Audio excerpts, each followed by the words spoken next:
for a second. Kind of explain how this came about. Okay.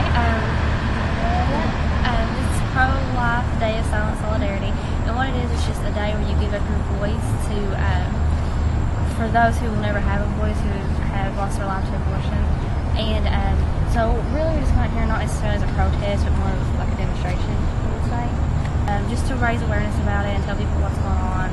And not really even to just condemn people or anything like that, but just to raise awareness, you know, like, this is what happens, and it's a living person, and they're like, okay, this is the fourth year we've participated in it, but this is actually the third year that we've been on the course run.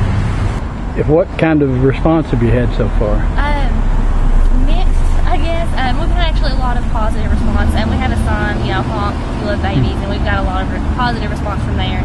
Very few negative responses, but I mean, mainly positive. Every day in the U.S., 4,000 babies die from Roe v. Wade. That's in the U.S. alone. Right. Worldwide, 117,000 die daily. Just kind of explain why you're here today.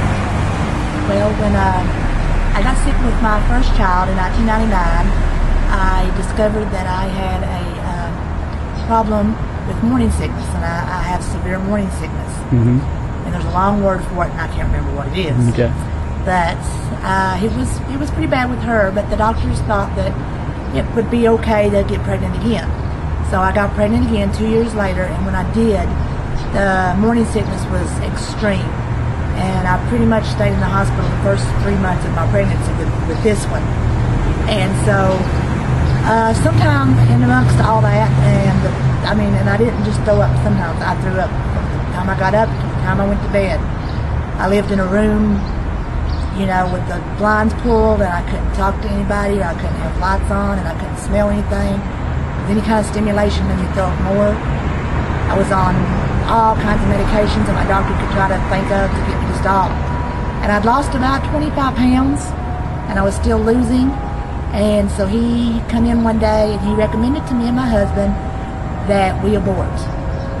And he said, you know, I'm starting to worry about your wife, and if you abort, tomorrow she won't have morning sickness.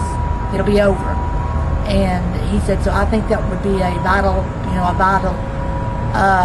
path for you guys to take.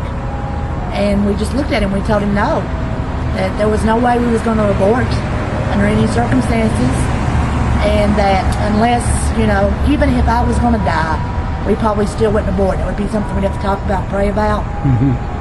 That we just didn't believe in it. It wasn't an alternative for us. And I was actually 35 when this happened.